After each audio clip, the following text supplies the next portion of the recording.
Continuamos. A ver, estábamos desarrollando todo lo concerniente a la ilustración para explicarlo, el contexto en sí y cómo toma fuerza la disciplina de la teología fundamental. Por eso ese movimiento filosófico-cultural de la ilustración luminismo del siglo XVII les mencionaba que remueve los fundamentos del pensar teológico, es decir, lo sacude. Aquí algo hay que hacer. Y con ello prepara el nacimiento en el siglo XIX con el nombre Teología Fundamental o Apologética. A ver, les mencionaba, ya sucedió lo de Martín Lutero, la reforma, el luteranismo. Entonces, ¿qué tiene que ser la teología? Dar razones, fundamentar, defender su fe. Viene esto, la ilustración, el iluminismo, que solo vale la ciencia, solo la razón, el resto no. ¿Qué tiene que hacer la teología? Dar razones, fundamentar, argumentar, convencer, es decir, hacer creíble. Por eso es que en el siglo XIX es donde se inicia con la materia, o sea, se agrega esta materia para darle fundamentos, bases a la entera teología. Como consecuencia entonces de esto de la ilustración, se da una nueva realidad espiritual, cultural y política. Entonces el cristianismo y la religión ya dejaron de identificarse y la ilustración pasó a ser la que domina en la sociedad. Por eso aquí, a principios del siglo XIX, la apologética quedó constituida en una disciplina teológica autónoma, por lo que ya en el mundo universitario, en la misma sociedad, en Europa, ya era todo intelectualismo, era todo ilustración, era todo ciencia, rigurosidad.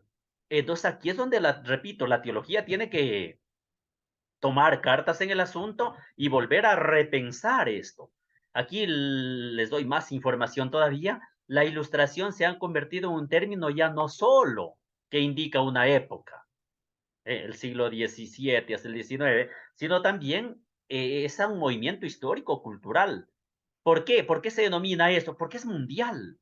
Ya no es solamente de las aulas universitarias o de los círculos intelectuales, sino que esto ya se universaliza.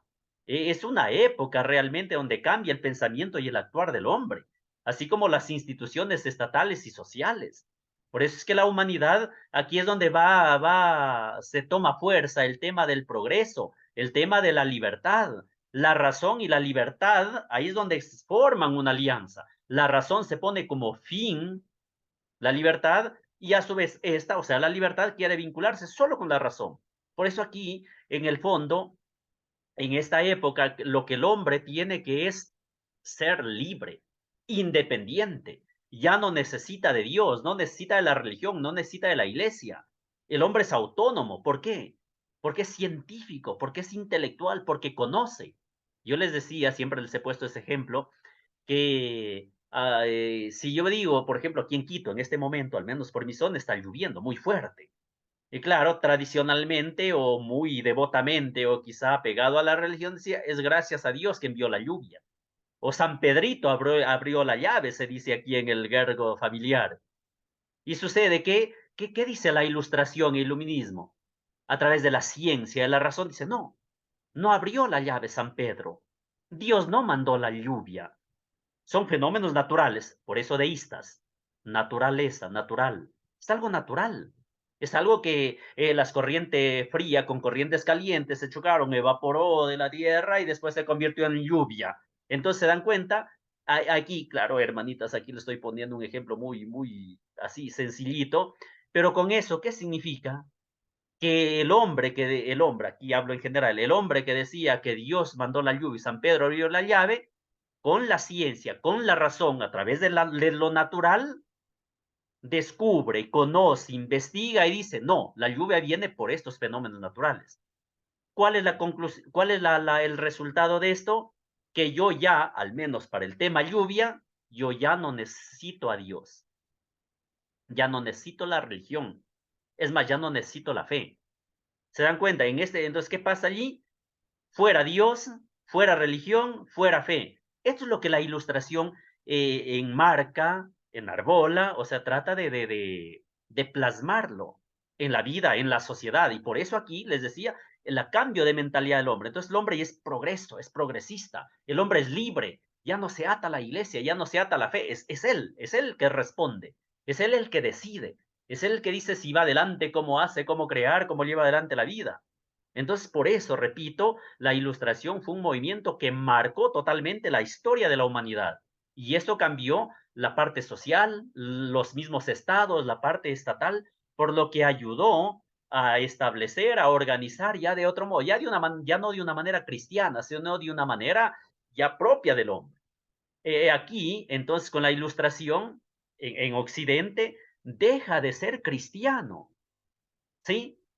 Y ahí es donde emergen, o sea, nacen las tendencias de tipo deístico que les hablaba. Es decir, yo creo en Dios de manera natural, de manera racional, pero no creo en la religión revelada. Por eso es un Dios, les pongo entre comillas, solo natural. Y luego hay las posiciones filosóficas, científicas. Aquí es donde ya siempre ha habido ateísmo, pero aquí es donde el ateísmo literalmente entró en la universidad, entró en la academia, entró en la parte intelectual, entró, me refiero a con fuerza, y ya como convicción. Es más, quienes eran intelectuales científicos, inexorablemente tenían que ser ateos, ¿sí? Gnósticos, es decir, no creyentes. De esta forma, entonces, se produce una gran fractura y contraposición entre el universo religioso, por un lado, y el universo cultural, académico, científico, por otro. Aun cuando permanece la referencia a la trascendencia, es prevalente el reclamo a la autonomía, a la razón crítica, es decir, a la ciencia. Aquí es donde el hombre, repito, se aleja del tema de fe, del tema trascendente, y se centra en lo científico, repito, en el tema de la razón. Por eso aquí Emmanuel Kant, un filósofo, escribió una obra que la tituló, es emblemática, el título de la obra es esto de acá, aunque no era de ponerle en otro color. El título de la obra en 1793 es La religión dentro de los límites de la razón. ¿Sí? Como realización de la religión, siguiendo la insistencia, invitación de los... Aquí es donde esta máxima en latín, sapere aude, que la utiliza Immanuel Kant, literalmente significa atrévete a pensar. Es decir, ten el coraje de usar la cabeza. O sea, lo que Kant dice, a ver, si la Ilustración pide eso, la religión también tiene que entrar en esos cánones. Por eso, repito, la teología fundamental, para responder a esta situación, tiene que adentrarse también en ello. Y ahí es donde viene la racionalidad, es decir, el argumento, el fundamento de la entera teología para dar razón de esto.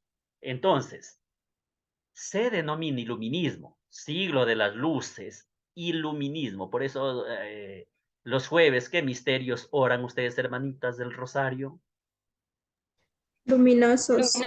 Eso, es esto. Claro, no es el iluminismo del siglo XVII, pero en ese sentido, iluminismo es el que ilumina. ¿Quién ilumina? La ciencia. ¿Quién quita la venda de los ojos? La ciencia, la razón. Por eso se le llama siglo de las luces, las luces. Claro que esto hace alusión a la época medieval, que se la llamaba una época oscura, el oscurantismo. Entonces, ¿qué viene al oscuro? La luz, siglo de las luces. Es decir, ¿por qué llamaban oscurantista? Claro, muy en general, desde el Tratado de las Religiones, de la historia, porque era muy cristiana, muy dogmática, muy apegada a leyes, a tradiciones, a mandamientos, a celebraciones, para que me entiendan, a misas, a rezos, a novenas, a todo. Entonces es oscuro, oscuro en relación a la ciencia. Entonces, ¿qué viene? El iluminismo, la luz, la ilustración. Entonces, ese movimiento cultural e intelectual que inició en Europa, les repito, en el siglo XVII hasta el mediado del siglo XVIII, pero particularmente en Francia, en Reino Unido y Alemania, pero es en toda Europa, pero principalmente de eso. Entonces, representó la ruptura oscurantista del medioevo y se abrazó la luz de la razón y el conocimiento humano, humanos. O sea, la razón y conocimiento humanos como única forma de disipar las tinieblas de la ignorancia. Es que, claro, para esto, para esta mentalidad, esta corriente filosófica cultural, el no conocer era ignorancia, y la ignorancia es tinieblas, es no ver. Entonces, ¿qué hay que hacer? Disipar esas tinieblas. iluminar con la luz de la razón, repito, de la ciencia. Entonces, en Occidente asentó la idea de la fe en el progreso, devolviéndole al ser humano el control. Entonces, el hombre es dueño de su vida, no Dios, no la Iglesia Católica. Es decir, no la fe. Entonces, a través de la ciencia y el conocimiento, puede forjar un destino mejor, una vida mejor.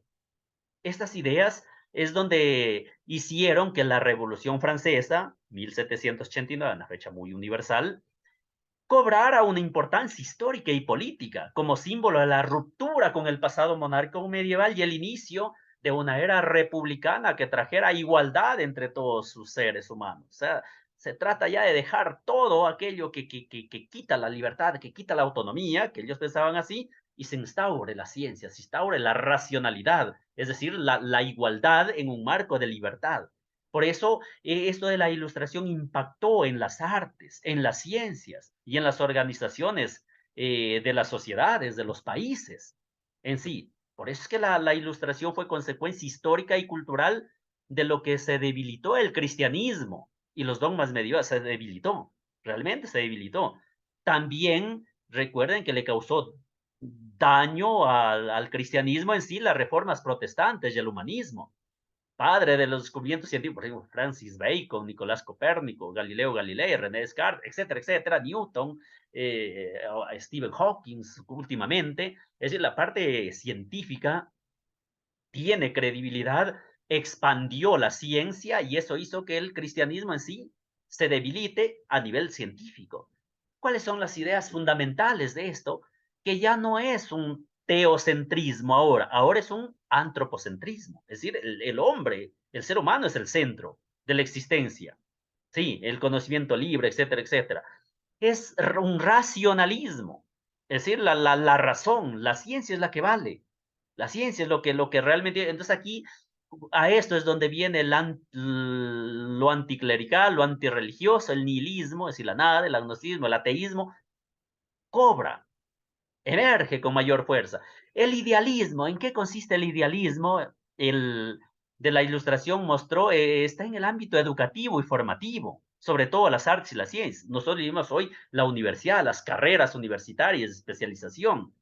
Aquí el idealismo es el buen gusto, que se convirtió en una norma culta, que rechaza lo feo, lo decadente, lo salvaje, así como temas de mal gusto como el suicidio, los vinculados con el gusto popular. A ver, aquí es donde vienen, ya se forman más las élites. La élite culta, rica, a ver, de buen gusto, de tener buenas lámparas, buenos frescos, buenas pinturas, buenas esculturas, buena vajilla, buena cocina, buenos muebles, etcétera, etcétera, etcétera, frente a lo feo, entre comillas, a lo popular, a lo salvaje, etcétera, etcétera. Es el idealismo.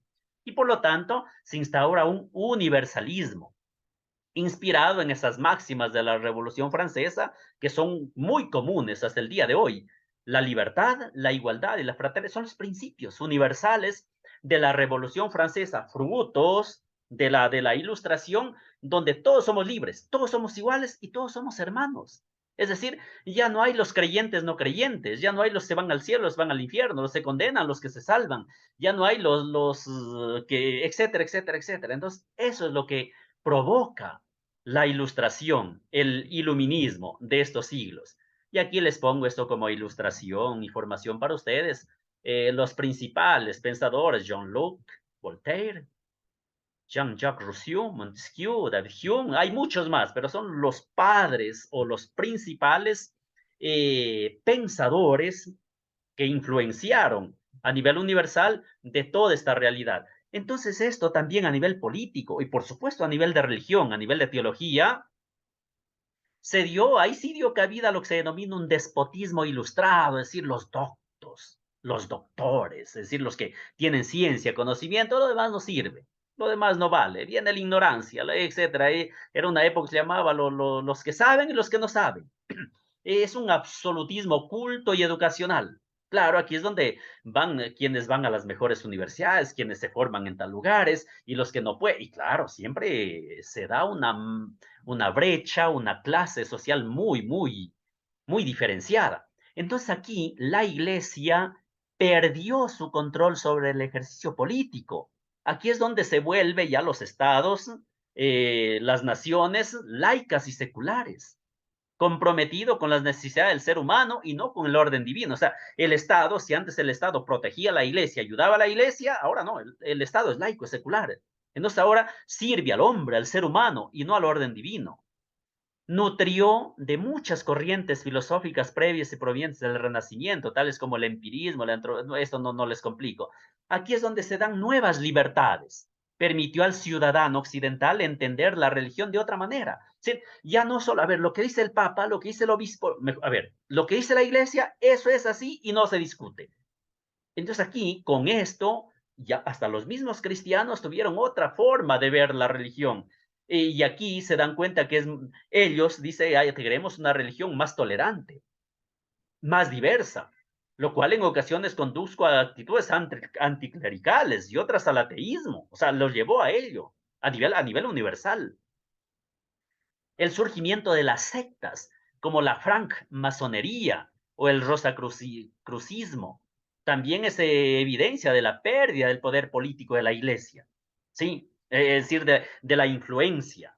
Recuerden que la iglesia un tiempo era la que nombraba, coronaba reyes, a emperadores, a autoridades en sí, y obviamente a quién hacía, a los son creyentes, a los estaban del lado de la iglesia, a los que llevaban el orden, a los que llevaban la fe, defendían la fe católica, etcétera, etcétera. Pero con esto se deja de lado la iglesia, se deja de lado lo religioso y se privilegia lo laico, repito, lo secular. Por lo tanto, la iglesia queda a un lado. Es más, ya no se la toma ni en cuenta. Entonces, a todo esto surgió un movimiento, históricamente se llama el romanticismo, que es contrario a la ilustración. Y el romanticismo apareció en el siglo XIX en Alemania, Inglaterra y particularmente en España. El romanticismo asumió una actitud subjetivista, individualista y nacionalista, opuesta a los mandamientos ilustrados. Es decir, ya no es la universalidad, no, es el sujeto, subjetivista, es el individuo el que vale.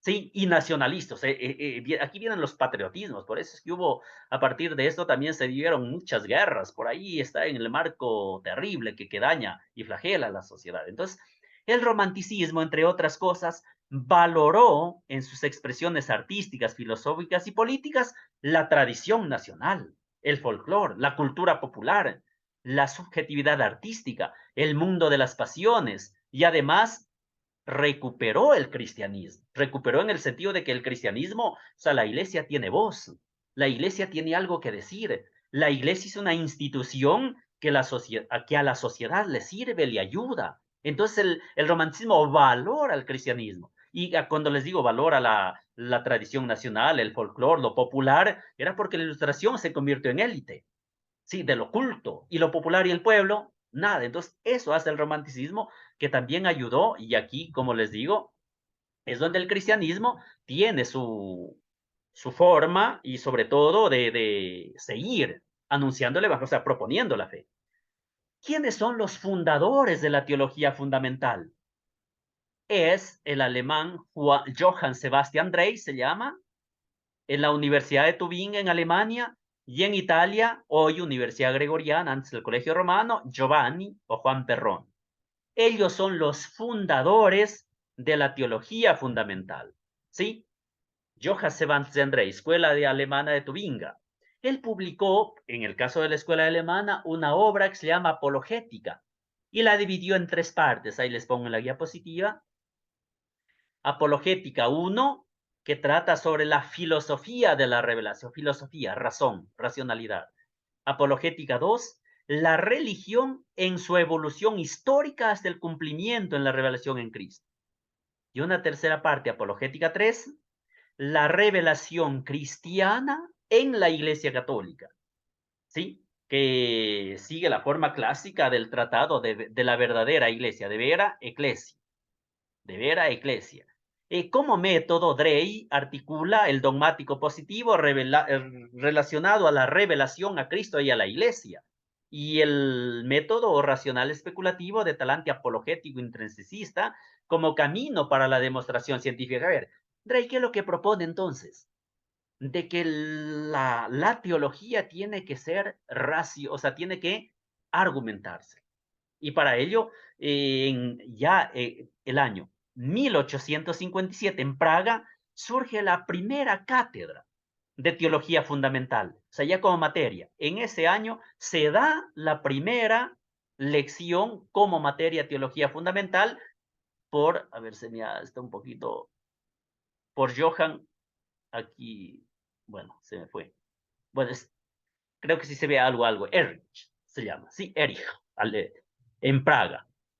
En cambio, el Colegio Romano, Pujes Pontificia Universidad Gregoriana, los jesuitas, Giovanni o Juan Perrone, él escribe una obra de vera religione de loci teologicis, la verdadera religión y los lugares teológicos, donde desarrolla un modelo teológico sistemático que trata la religión, aquí está, como fundamento de la teología, la religión, y tiene como objetivo demostrar la necesidad y la existencia de la revelación. Recuerden que la Ilustración decía, todo lo que no es racional, lo que no es científico, simplemente no es ciencia, o sea, no sirve, no vale.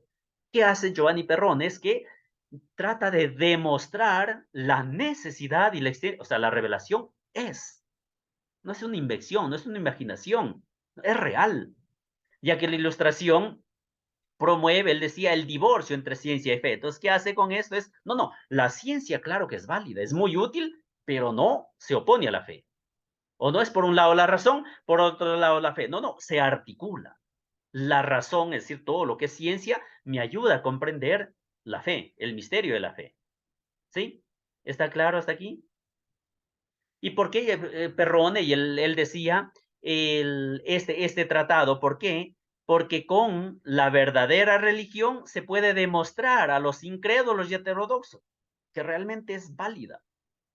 Y con los lugares teológicos, es decir, con el estudio de las fuentes de la revelación, se puede también hacer comprender a quien duda, a quien no cree o a quien niega el sentido de la revelación. Y así nos adentramos al Concilio Vaticano I, no segundo. En el Concilio Vaticano I, en la Constitución Dei Filius, el Hijo de Dios, ahí es donde en este concilio literalmente se confirma la apologética demostrativa, es decir, la teología fundamental, y se la divide en tres partes. Uno, la existencia de Dios y de la religión, es decir, hay que se llama en latín demonstratio religiosa, es decir, allí se trata de sobre la existencia de Dios y la religión. En la demonstratio cristiana, sobre la existencia de la verdadera religión. Y en la demonstratio católica, en latín siempre, la existencia de la verdadera iglesia. En el fondo, lo que se trata siempre es de demostrar a Dios, de demostrar la fe en Dios, la credibilidad en Él, el mensaje de Jesús y obviamente la fe de la iglesia, la credibilidad de la iglesia. ¿De acuerdo? En cambio, el Concilio Vaticano II, con la Dei Verbum, sí, sobre todo la constitución dogmática sobre la divina revelación, la Dei Verbum, consagra a la teología fundamental, que parte inmediatamente del acontecimiento concreto de la revelación en Jesucristo. Y entonces aquí es donde utiliza el método histórico y teológico. Entonces aquí la centralidad absoluta de Cristo en la revelación y la fe. O sea, Cristo da sentido a la fe. Cristo es el centro de la revelación. La revelación, mejor dicho, se plasma de manera plena y total en Cristo. Por eso es que los signos o los milagros son irradiaciones de Él entre los hombres y de modo central la iglesia es signo sacramento de Cristo en el mundo. Son suscitados ¿para qué? Para suscitar y robustecer la fe de los oyentes, no para ejercer una coacción sobre ellos, no para decir, miren que soy famoso. No. Son signos. Realmente, ¿para qué? Para robustecer la fe, para hacer creíble la fe. La revelación es creíble porque es la clave de la inteligibilidad del misterio del hombre, que se esclarece en el Verbo encarnado. Fe y razón se da por la obediencia a la fe y a la libertad del hombre. El Espíritu Santo hace posible que la inteligencia de la revelación sea cada vez más profunda, más intensa, se adentre, literalmente se comprende el misterio de Dios. Históricamente, desde estos años de 1980 a 1998, se da una serie de tratados, de puntos de vista sobre la teología fundamental. Es decir, desde la sapiencia cristiana, a ver, hermanitas, este es un documento, en latín, la sabiduría cristiana, sapiencia cristiana, es una constitución que habla sobre la teología, sobre los estudios teológicos en las universidades y en las facultades eclesiásticas. Entonces, hasta la fiesta ratio. A ver, esta constitución entonces apostólica, sapiencia cristiana, representa el primer documento magisterial solemne que vuelve a citar a la teología fundamental. Es decir, la teología fundamental como teología de la credibilidad y la teología fundamental como teología de los fundamentos. La primera, teología fundamental como teología de la credibilidad de la revelación, pone su acento en la cristología. Y estos son los padres jesuitas, es decir, la Pontificia Universidad Gregoriana, entre ellos René Raturrell y Rino Fisichella, son los grandes representantes. Sobre la teología fundamental, como teología de los fundamentos de la revelación, que son más los teólogos alemanes, la Universidad de Tubinga y Friburgo, pone su acento en el tratado sobre la religión y sobre la iglesia. Ambas escuelas o ambas líneas de teología siempre es para demostrar la fe, pero que sea, repito, esto va a ser como muletilla, que les digo, la credibilidad de esta fe. También se da en 1995 el Congreso Internacional de Teología Fundamental. O sea, se hizo un congreso internacional exclusivamente para tratar esta asignatura, Teología Fundamental.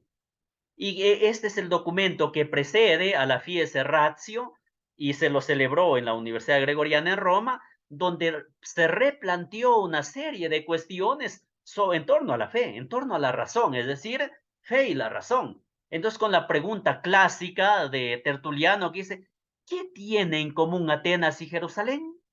En otras palabras, ¿qué tiene en común la academia y la iglesia? Fe y razón. Atenas, recuerden, Atenas es la filosofía, la racionalidad, la ciencia. Jerusalén es el tema de la fe, el tema de Cristo, el tema de Jesús. Entonces, ¿qué tienen en común Atenas y Jerusalén? La fe y la razón. Fíjese, ratio. La academia y la iglesia. Sí, la iglesia a través de la ciencia, a través de la academia, profundiza los misterios de Dios, el misterio en sí de la fe. Hasta aquí, hermanitas, ¿sí me entienden? Sí, profe. Aleluya, sí han estado despiertas. Sor Wendy, ¿cuál es la ciudad de la felicidad? Es un hogar que tenemos aquí en Esquipula, se llama así, Ciudad de la Felicidad. ¡Uy, qué bonito! Ajá, Qué, un hogar de niños y niñas. qué maravilla, y qué bonito el nombre, en verdad, qué bonito. Sí. Ah, de la felicidad, qué lindo. Muy bien, a ver, nos adentramos al tema de, así, eso yo les decía en el primer, aquí va a ser el trabajo para ustedes, hermanitas, lo que más les gusta, la tarea. A ver, no, la fiesta ratio, aquí simplemente les voy a dar títulos porque es un documento que es transversal del Papa San Juan Pablo II en 1998, Ciencia, Fe y Verdad, ¿sí? A ver, vamos a así una explicación muy veloz. Así empieza el Papa, es el proemio. Si ustedes abren en Vatican Va o en cualquier sitio la encíclica Fiesta Ratio, va a empezar con esto. Así empieza. A ver, ¿quién me ayuda a leer?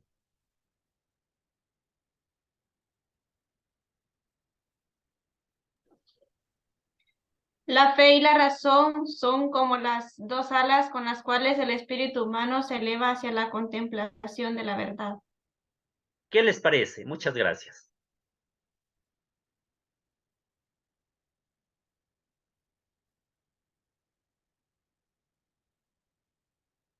A veces se ha discutido a través de la historia, de la teología y de la iglesia, la ciencia y la fe son incompatibles.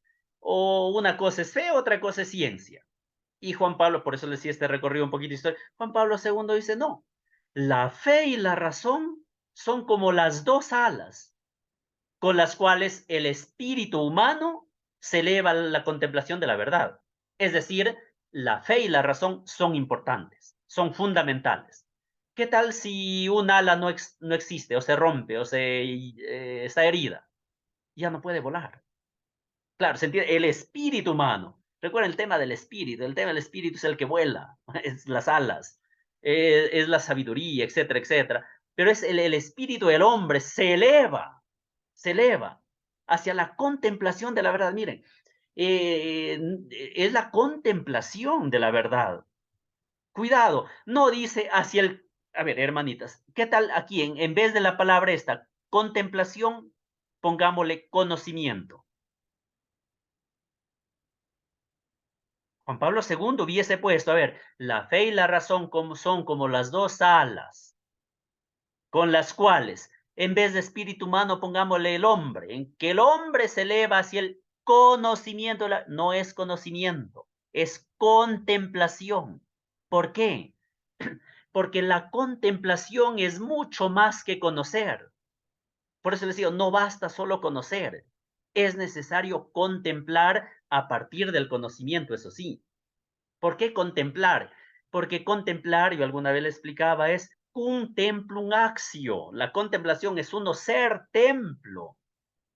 Es ser templo. Recuerden que San Pablo mismo dice, no saben que ustedes son templos del Espíritu, somos casa, somos morada de Dios, morada del Espíritu. Entonces, nosotros somos templo, pero ¿de qué? Contemplum actio. Actio es para actuar.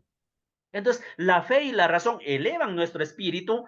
¿Para qué? Para contemplar la verdad, es decir, para ser templos de esa verdad, para actuar en base a esa verdad, que es Jesús, obviamente, que es Dios, que es la gracia, que es la salvación. Con eso empieza Juan Pablo II el documento de la Fides Ratio. Y ahí sí, aquí empieza obviamente con la introducción, ¿sí? Y la introducción pone este adagio délfico, conócete a ti mismo. ¿Por qué esto? Porque el se dan cuenta, conocer, ciencia, razón, fides ratio. Entonces, el hombre, cuando más conoce la realidad y el mundo, y más se conoce a sí mismo en su unicidad, le resulta más urgente el interrogante sobre el sentido de las cosas y sobre su propia existencia. ¿Sí? Todo lo que se presenta como objeto de nuestro conocimiento se convierte por ello en parte de nuestra vida. Entonces, el conócete a ti mismo estaba esculpido en el dintel del templo de Delfos para testimoniar una verdad fundamental que debe ser asumida como la regla mínima por todo hombre deseoso de distinguirse en medio de toda la creación, calificándose como hombre, precisamente en cuanto a conocerse a sí mismo. A ver, aquí vienen las preguntas que son elementales, son universales de la existencia humana. Y aquí, hermanitas, no es de católicos, no es del hombre. Esto es también para ateos, es para agnósticos. ¿Sí? ¿Quién soy? Es la parte antropológica, netamente humana. ¿Quién soy? ¿De dónde vengo y a dónde voy? ¿Por qué existe el mal? ¿Qué hay después de esta vida? Y se puede agregar una serie de preguntas. Pero son tres las que siempre dice, ¿quién soy? ¿De dónde vengo? ¿Y hacia dónde voy? Son las clásicas de la antropología elemental. Entonces, conocerse a uno mismo es saber quién soy, saber de dónde vengo, saber hacia dónde voy, saber que el mal es real y que de dónde viene y qué hago para combatirlo. ¿Qué hay después de esta vida? O sea, después de la muerte. ¿Será que hay resurrección? ¿Será que ya me pone un ataúd y ahí me hago tierra, vuelvo a ser polvo? ¿Y después qué? Ese polvito se hunde, se va al cielo en un soplo y se disipa. O sea, eso es cuando él dice, conoce, es conocerse a uno mismo. Porque claro, en la vida religiosa, yo sé, ustedes queridas hermanitas que son, o sea, tienen bien claro toda esta situación, porque en la oración, en la lección divina o en esos momentos uno se reflexiona. Sin embargo, para el común, digamos, de las personas, de la sociedad y todo, por ejemplo, en la mañana, voy a inventar esto para que ni tanto invento, para que se entienda mejor. Nosotros no es que nos levantamos, uno se levanta y se va a duchar, se desayuna y se va al trabajo, se va a volver y punto. No nos detenemos a decir, estoy despierto, uy, tengo vida, ¿quién me dio esta vida? ¿Por qué tengo otro día? No sé si me va a entender. O sea, es conocerse a uno mismo. Conocerse a uno mismo es saber quién soy, de dónde vengo, hacia dónde voy. O sea, es darle sentido a la vida. Y para darle sentido a la vida tengo que conocerme a sí mismo. A ver, ¿quién soy? Sí, soy Daniel, soy Delmi, soy Amelia, soy Mariela, soy Keila, soy Rosa, etcétera, etcétera, etcétera. Sí, pero ¿y de dónde vengo? Sí, sí, vengo de Honduras, de Guatemala, de Cuba, de Ecuador, de Colombia. No, no, no, no, yo vengo de Dios, etcétera, etcétera. Por eso son las preguntas universales de la existencia humana. ¿Hacia dónde voy? Ah, no, yo voy a la santidad, yo voy a ser superior. Perfecto. No, no, no es ese, es a dónde voy. Es hacia dónde, cuál es mi norte, es hacia Dios, ¿no? Es hacia Cristo, es hacia el, etcétera, etcétera, etcétera. Por eso el Papa, repito, en la Fides Ratio, es conocerse a uno mismo. Por eso es que conocerse, se dan cuenta que no es solo desde el plano de la fe, es también la interioridad. Es la interioridad, o sea, realmente, ¿quién soy yo? Sí, ¿quién soy yo? Y es muy, muy interesante plantearse también esto. Y ahí viene el tema también de la fe. Claro que sí, el tema de la fe, no sé. Recuerden cuando los grados del conocimiento, el tema de la fe me refiero a que hay una fe natural, espontánea, y hay una fe también que es más trascendente, que es más alta. A ver, ¿cómo les digo? A ver, cuando ustedes desayunan, voy a utilizar el tema del desayuno para que no les dé hambre, no les digo cena. Al tema del desayuno, por el desayuno ya pasó. Cuando ustedes van a la mesa y tienen ahí, es que no sé qué desayunarán, a ver, no, voy a inventar, tienen un vaso de leche, un vaso de jugo, tienen un pan, una mermelada, no sé, un jamón, no sé, bueno, tienen eso ahí. Uno se va, se hace la oración y se come, punto. Y ahí en el fondo hay una fe natural espontánea. ¿A qué nos referimos con eso? En que yo no tomo el vaso de leche y digo, ¿y esta leche será de vaca? Este pan, ¿quién hizo el pan? Habría hecho con las normas higiénicas. Uno se deja de lado eso y se desayuna. ¿Se dan cuenta? O sea, pero por eso es que la fe es una fe humana se llama, es una fe humana, ¿sí? Una fe, yo confío, recuerden fe, muná, creer, confiar, yo confío en quien hizo el pan, quien hizo la ley, cumple con las normas elementales. No, entonces, no necesito ya tenerme, yo sí creo y por eso, no, no, no, no, eso es espontáneo, es natural, o sea, yo creo eso. Así como cuando yo voy a un restaurante y le pido un plato X de comida y yo no me detengo a pensar que simplemente yo confío, yo creo, yo confío que eso está bien. Y por eso es el conocerse a uno mismo. Va relacionado, repito, con el tema de la fe. ¿Sí? Muy bien. Paso. Entonces aquí es donde ya se da el desarrollo de los capítulos de la encíclica. El capítulo 1 se enmarca muy bonito en el tema de la revelación de la sabiduría de Dios, porque Dios es sabio, ¿sí? Y dentro de ello, Jesús es el quien revela al Padre. O sea, Jesús nos da a conocer a Dios Padre. Por eso Jesús dirá, este es mi Padre. El Padre y yo somos uno. Y es más, nos hace llamarlo Abba, papito, no papichulo, no, papito.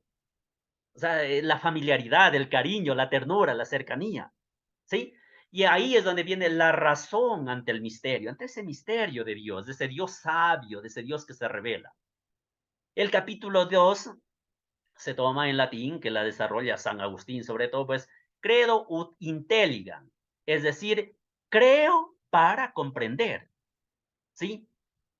Eso, creo para comprender. Entonces, a ver, Dios es infinitamente amor. No entiendo por qué nos ama tanto, por qué murió. No entiendo, no entiendo. ¿Qué tengo que hacer? Creo para comprender ese misterio.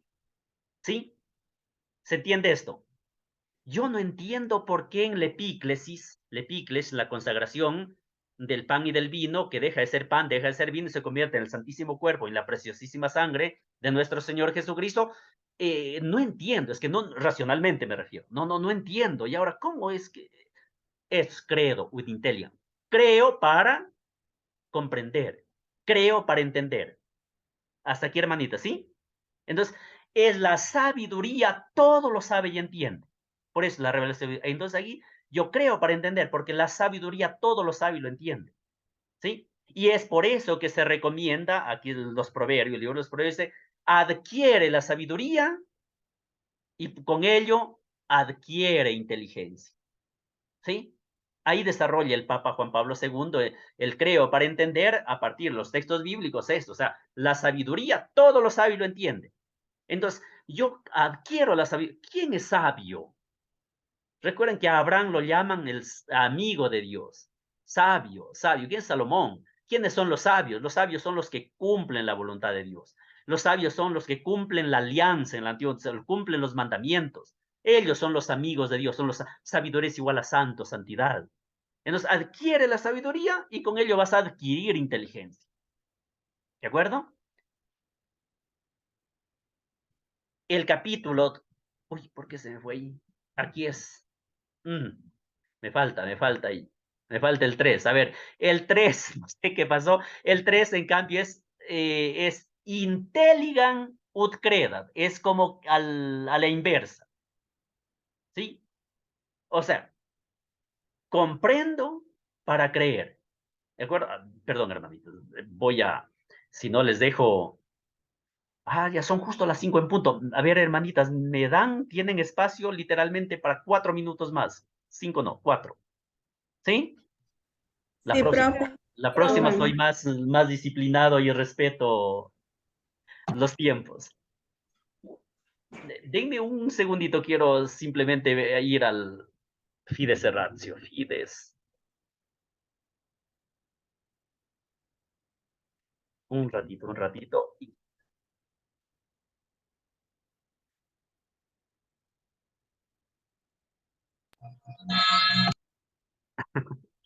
A ver, está...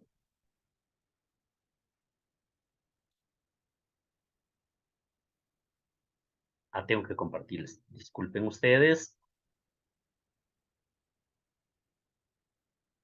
Yo creo que sí ven ahí, ¿no? Sí se ve, profe. Ya. El conoce a ti mismo. Estoy en el documento de la Vatican, el documento oficial. Entonces decía, la revelación de la sabiduría de Dios. El capítulo 2, que ya les expliqué a grandes rasgos en qué consiste, es el credo ut intelligam, ¿sí? El capítulo 3, a eso, porque no, ya les voy a agregar en la diapositiva, sí lo tenía, algo hice yo mismo. El capítulo 3 es, a la inversa, les decía, intelligo ut credam, es decir, que busco, o sea, comprendo para creer. ¿Qué significa? Lo primero, le decía, ante el misterio, racionalmente mejor creo. No mejor, sino que creo y ahí comprendo. En cambio, ahora, lo que creo para creer, mejor voy a comprender. A ver, ¿quién es Dios? Voy a comprender, es decir, voy a investigar, voy a ir a un diccionario, voy a ir a una enciclopedia, voy a ir a un sacerdote, voy a ir a un catequista que domina, voy a ir a una religiosa que sabe de esto. Hágame comprender. Sí, voy a comprender para qué, para creer. Es la catequesis. ¿Por qué la iglesia dedica años a la preparación de la primera comunión? Es esto, porque tienen que comprender para creer. Es decir, que sepan qué es lo que creen. Entonces ahí es donde el Papa dice, caminando en busca de la verdad. O sea, hay que caminar, hay que esforzarse, hay que ir al encuentro de la verdad. Y allí también va a desarrollarse otro tema, que hay diversas facetas de la verdad en el hombre, diversas facetas, porque el hombre siempre está en búsqueda, el hombre siempre está investigando, siempre está preguntándose. ¿Qué hace? ¿Cómo es esto? Dios, ¿cómo se manifiesta? ¿Cómo podría actuar? ¿Qué haría Jesús en este caso? ¿Cómo se comportarían nuestros fundadores en esta X situación? El hombre siempre busca la verdad. Y hay distintas facetas donde el hombre realmente es útil para los demás, es útil para lo... Y esto lo hace compartiendo. Aquí nada más me detengo en esto. Yo sé que el documento es riquísimo, usted lo puede, en el trabajo lo van a leer. El hombre no ha sido creado para vivir solo. No. Nace y crece en una familia, en una sociedad. Necesita relacionarse, necesita con los demás. Y a través de la familia, de los demás, de la escuela, el hombre va conociendo. Por eso son distintas facetas del hombre, cómo puede acceder al conocimiento, acceder a la verdad. ¿Sí? Hermanitas, ¿sí me siguieron? ¿Me entendieron eso? Es el capítulo 3. Retomo, vuelta acá. De ahí viene el capítulo 4, que eso sí estaba acá. El, ay, se me ha ido el cuarto también. No puede ser. Pues, perdón, vuelvo para explicar el cuarto. Algo se ve que a veces cuando uno se está grabando, haciendo esto y se da un clic y por ahí se escapa la diapositiva. A ver, ahí estamos. El capítulo cuarto tiene que ver con ya la relación, por eso el título del ciclo es Fies Ratio, la relación que hay entre fe y razón. Y aquí va a ser el pontífice un recorrido de lo más significativo de ese encuentro, porque es un encuentro, no es una oposición, no es algo diverso. Entonces aquí es donde va a resaltar que todos los esfuerzos realizados por la filosofía, por la ciencia, ayudan a comprender el misterio cristiano, el misterio de la fe, el misterio de la revelación. Por eso es lo que va a pedir que en las escuelas se dé filosofía, la práctica de la filosofía, la extensión en sus escuelas, realmente, porque la filosofía recuerden, filosofía significa amor a la sabiduría. Es decir, la filosofía es la que enseña a razonar, al preguntarse por qué de las cosas, ¿sí? ¿Por qué existe el mal? ¿Por qué es Dios? ¿De dónde viene el universo? ¿Por qué la vida? ¿Por qué la evolución? Razona, pero sabiamente. El amor a la sabiduría. Y allí es donde él realmente ayuda a comprender el tema, como les digo, de ese encuentro literalmente entre filosofía y teología, es decir, entre razón y fe. Ahora, en este ámbito, es donde el Papa Juan Pablo II dice que la novedad perenne del pensamiento de Santo Tomás de Aquino. ¿Por qué? Porque la filosofía y sobre todo la teología de Santo Tomás es la que ayudó a comprender toda la teología, todo el misterio de Dios revelado en Jesucristo y cómo lo vive, lo celebra la iglesia, lo testimonia la iglesia. Entonces acá lo que pide es de reconocer, de estudiar, de acercarse a las fuentes teológicas de Santo Tomás de Aquino, y ahí sí evitar, yo aquí digo evitar, es decir, superar lo que llama él el drama entre fe y razón. O sea, no hay que separar de ninguna manera, hay que unir, hay que complementar, tienen que dejarse ayudar el tema de la ciencia, de la razón, ¿de acuerdo? Ahí sí, ahora con eso sí ya. Ahora sí retomo mis pobres diapositivas. Entonces, en el capítulo quinto va a dar algunas, no lo que él denomina intervenciones del magisterio en el ámbito filosófico. Y entonces allí lo que va a pedir es que hay que discernir aquello del magisterio, pero como diaconía de la verdad. Diaconía, ustedes saben, servicio. Es decir, el magisterio está al servicio de la verdad. Y por lo tanto, el interés de la iglesia, aquí, aunque pone por la filosofía, pero en realidad es por las ciencias, por la ciencia en sí. El capítulo sexto va a hablar de la interacción que hay entre teología y filosofía. Es que hay una interacción, ¿sí? La ciencia de la fe y las exigencias de la razón filosófica. Y entonces ahí es donde se va a comprender los diferentes estados de la filosofía, de la ciencia. Y por eso cierra con el capítulo octavo, más que capítulo octavo, séptimo es los cometidos actuales de esta fe y razón. Las exigencias, a ver, lo que el Papa, y por eso quería resaltarles aquí, lo que el Papa va a llegar a determinar es esto, que hay unas exigencias irrenunciables de la palabra de Dios. O sea, porque la ciencia o la filosofía diga alguna cosa, yo no puedo renunciar a la palabra de Dios, cuidado, yo no puedo renunciar a la fe. Sí, entonces esos son los cometidos actuales de la teología. Para cerrar con la conclusión del valor filosófico, dirá el Papa, es muy importante para la comprensión de la fe.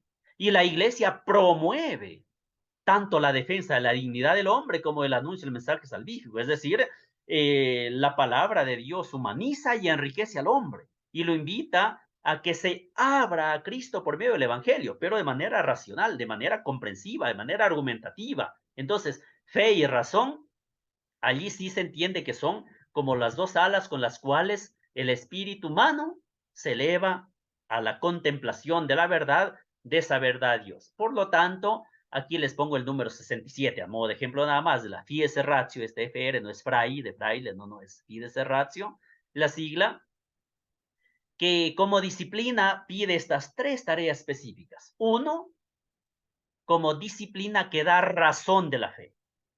Dos, que justifica y explicita la relación entre la fe y la revelación filosófica. Y tres, que estudia la revelación y su credibilidad con el acto de la fe. Esta es la teología fundamental desde la fides et ratio. Por lo tanto, como les he dicho, se trata en definitiva de la credibilidad y atendibilidad de toda una historia, que es la historia de la salvación, la historia de Dios, que la iglesia lo continúa anunciando, lo continúa administrando a través de la predicación, del culto y sobre todo del testimonio de vida, esta fe, que es la fe encomendada y dada por el mismo Jesús a la iglesia. Entonces, la doble tarea de la teología fundamental es, por un lado, fundacional hermenéutica, como parte de la dogmática, como teología fundamental dogmática, y dialogal contextual, como teología apologética. ¿Por qué? Fundacional hermenéutica, porque es del dogma, es parte de la teología dogmática, pero al mismo tiempo, en el dar argumentos necesito contextualizar, necesito dialogar con otras culturas, con otros pensamientos, y por lo tanto necesito defender la fe. Con esto, queridas hermanas, termino este primer encuentro. Este trabajo, estas diapositivas, voy a agregar aquella que he borrado, por error seguramente, y quede completo, les voy a subir en la plataforma. ¿Sí, hermanitas? Gracias, profe. Así es que con todo gusto, hermanitas. Sí, y en la plataforma, por si acaso, está la tarea.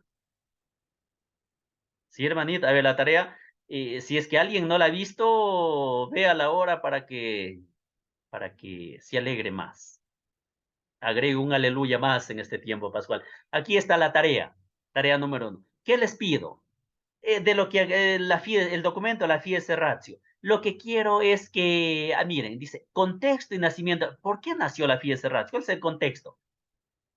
Sí, el contexto es, me refiero a ver, la Fides Ratio nace por lo que habían muchas discusiones, que la ciencia es por un lado, la fe por otro lado, y que la fe no es conciliable con la ciencia, entonces que nace, pero hay esa historia que les hablaba. Ahí viene la apologética, viene la situación del luteranismo, viene la ilustración, los ateos, viene el Vaticano II, es decir, es el contexto, sencillita, o sea, lo ponen sencillitamente. Y el punto en sí del trabajo, el punto 2 es, para ustedes, ¿cuáles son las principales ideas en relación a la teología? O sea, que aportan a la teología fundamental. ¿Sí? Es decir, la Fides Ratio, ¿qué dice la teología fundamental? Porque la teología fundamental es la credibilidad de la fe. Entonces, Fides Ratio, fe y razón, ¿es para qué? Para que la fe sea creíble. Eso, hermanitas. Así es que muchas gracias, disculpen que me tardé, les prometo, el próximo encuentro sí, entrar en los tiempos a los cuales se nos ha asignado. Muchas gracias, profe. Gracias, Gracias, profe. A ustedes, hermanitas, y de verdad me da muchísima alegría y gusto verlas. Igualmente. Ya, cuídense, hermanitas, cuídense y les espero el próximo viernes. Feliz tarde. Gracias, profe. Feliz tarde. Buena tarde para todas, bendiciones. Gracias, igualmente.